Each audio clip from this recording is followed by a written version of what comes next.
Olá, eu sou o Babalorixá Eurico de Xangô e esse é o Papo Afro, o meu lugar de fala sobre assuntos relacionados às culturas afro no Brasil.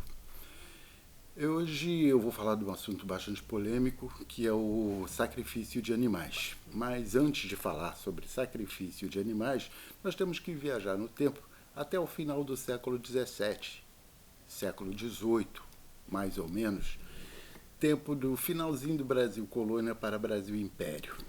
Naquela época, os brasileiros, né, traziam do continente africano, né, seres humanos que eram escravizados, né, e vieram nos navios negreiros para o Brasil, isso quer dizer, todo mundo sabe. O que se desconhece é que nas aldeias e na corte também, costumavam se fazer festas em louvor aos santos da Igreja Católica.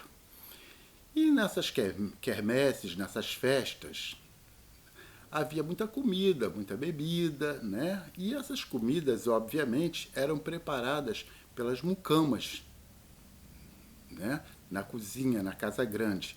E o sacrifício dos animais para essas festividades em louvor aos santos da Igreja Católica, Santo Antônio, São Pedro, São João, né?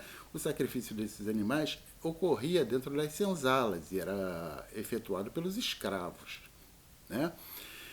Bom, isso final do século XVII, início do século XVIII, né? Mas só que aí a gente recua um pouquinho mais no tempo e vamos para o continente africano, onde os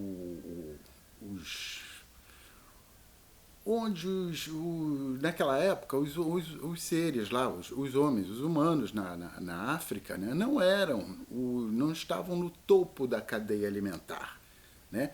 No topo da cadeia alimentar na África daquela época, né, estavam os grandes felinos, os leões, né, os leopardos, os guepardos, as aves de rapina, os crocodilos. Esses estavam no topo da cadeia alimentar. Então o africano ele não tinha tanto acesso à proteína, à carne de animais para se alimentar. E eles saíam, né, da tribo, da aldeia, né, para caçar. Muitos não voltavam porque eram atacados por grandes felinos, né? E alguns conseguiam jogar a lança para o céu, né, e acertar um pássaro que estava começando a decolar, a alçar voo, assustado com a presença dos caçadores. E quando eles conseguiam acertar esse pássaro com a lança, né, eles acreditavam que era o orixá deles que estava beneficiando o ato da caça. E eles cantavam em gratidão, né, gratidão ao orixá, cantavam Ijé Chororô, orixá específico deles, né, um paô, orixá é um pá. Ijé é sangue, chororô, que vem do alto, o sangue vem do alto porque eles acabaram de acertar o pássaro, né? Ijé é um paô, orixá é um pá. Foi o orixá tal que me deu.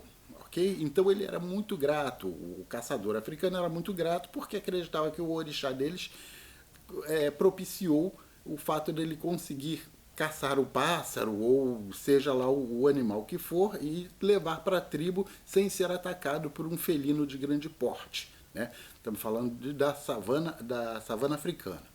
Muito bem, quando esses caçadores vieram trazidos como escravos para o Brasil, tá, na senzala, quando o senhor de engenho, quando o contratador, seja lá quem for, ordenava o sacrifício de animais para as quermesses, para as festas católicas, ora, o que ele fazia? Não falava a língua portuguesa, não fazia absolutamente nada, porque não estava em outro, não estava no Ilha Eodara, na terra dele, né?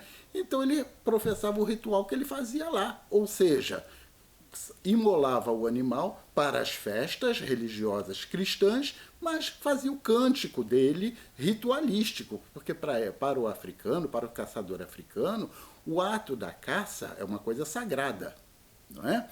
Então o que acontece? Até o candomblé passou por adaptações, né? Mas os rituais do tempo da senzala, tá, permaneceram. A gratidão ao orixá pelo alimento, né? Porque nos terreiros de candomblé, quando se sacrifica um animal, é para comer, gente, é para uma festa. Quando vai haver uma festa em louvor a algum orixá, ocorre o sacrifício de animais, né, como na Igreja Católica. Então não tem nada a ver, assim, não tem diferença alguma. As pessoas, os leigos acham que o povo de candomblé, eles matam animais como se a gente matasse os bichos e deixasse tudo morto, como se fossem... Não, não é nada disso. A gente remonta um ritual que ocorre desde o tempo do final do Brasil Colônia para Brasil Império. Né? Daí surgiram comidas típicas, né, como a galinha cabidela ou galinha ao molho pardo, né, que não era africano, é europeu. Tá? Então, assim, na Europa, né, também se sacrifica a galinha e faz com o sangue da galinha o molho pardo, para quem entende um pouco de cozinha. Então, existe um pouquinho de desinformação sobre o que realmente é professado dentro dos cultos no que diz respeito ao sacrifício de animais. Tá? Não é para o orixá comer, o orixá é uma energia, ele não precisa de sangue, o orixá não é vampiro. Tá? Inclusive na África, né, a pessoa, porque eu vi na foto do livro do Pierre Verger, não sei quem, com um bicho, matando um bicho, não é nada disso não. Tá? É que na África, tá? Hoje em dia, quer dizer, no século passado, no século XX, você pagava o africano e ele fazia o que você quisesse, porque ele mal entende o que você fala. Então, Verger fotografou coisas que não são verídicas, porque na África não tem, como até hoje, tá? Não é, o ser humano não está no topo da cadeia alimentar, né? Em caso de dúvida, é só ver o que acontece na África, a fome assolando aquele continente. Então, nem de longe o ser humano na África está no topo da cadeia alimentar. Então, não tem essa festa de sacrifício de animais. Tanto que, para eles e para nós, né, os descendentes, é um milagre do orixá a pessoa ter a oportunidade de se alimentar com proteína, digamos assim. Né? Hoje em dia, no século XXI, é fácil. As pessoas, eu não como carne, eu sou... me fugiu agora o termo, né? Mas sendo hoje, no século XXI, estando o ser humano no topo da cadeia alimentar, ele pode se dar ao luxo de escolher o que vai comer, né? Agora, essas pessoas, se nascessem na África ou em lugares não tão ricos em termos de alimentação, não tinha esse tipo de evolução, não. Entendeu? Não teria esse tipo de evolução. E digo mais, o ser humano, por herança genética, pela memória celular, tem necessidade de proteína de origem animal, sim. Senão ninguém teria canino. Né? O nome disso é herança genética, é memória celular. Então, assim, não, porque no Tibete as pessoas não comem carne. Como eu sou evoluído, eu não como carne. No Tibete, o ar é rarefeito. Não existe caçador, as pessoas mal conseguem respirar, vão sair correndo atrás de caça? Nunca. Então eles comem sementes, etc, etc. Né? Meditam, respiram bastante, porque precisam respirar mais do que nós, porque eles estão a uma altura muito grande naquela região, muito alto. Então o ar é rarefeito. Então eles precisam inspirar lentamente, né? Os movimentos são mais lentos, eles não têm esse movimento, porque eles vivem, os ancestrais dele, num local onde o ar é rarefeito. Então, a gente não pode, tipo assim, o ser humano, a fisiologia humana é bastante complexa, né? E existe o fenômeno da adaptação, segundo Charles Darwin. Né? O ser humano ele se adapta ao local onde ele habita. Então, assim, essa coisa do porque no candomblé eles matam bicho, não é bem assim, não. O que se professa no candomblé é o que se aprendeu no período do Brasil Império, quando haviam as festas nas fazendas, né? Nos engenhos, para os santos da Igreja Católica, que se sacrificavam os animais, mas não era para o santo, era para a pessoa comer. Ok? Então vamos parar com isso, porque o orixá não é vampiro, o ritual não é nada disso. E no candomblé, sim, quando se sacrifica animal, remontando o período, a história africana, que é um agradecimento ao orixá, a pessoa ter conseguido adquirir aquele animal para sobreviver.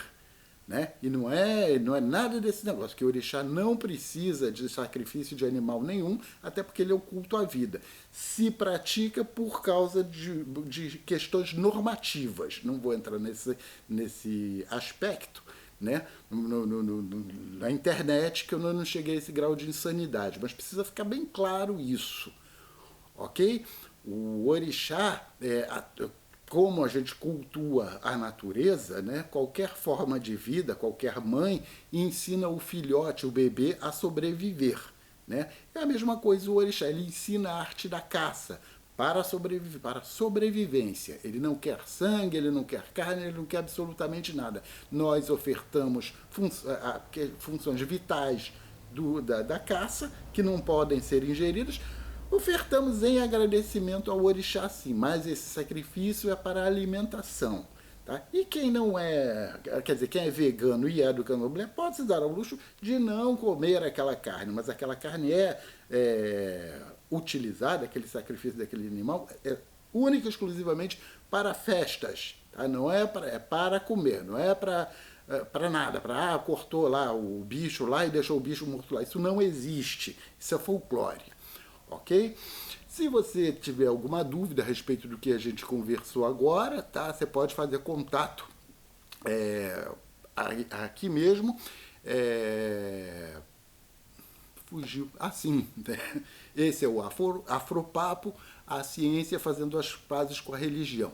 E diferente do outro, aqui nesse site aí tem que dar um likezinho, senão o canal sai do ar. Se inscreva, colabore aí para continuar ouvindo aí as coisas, se vocês gostarem. Se não, não precisa assistir não. Tá bom, gente? Obrigado, boa noite aí.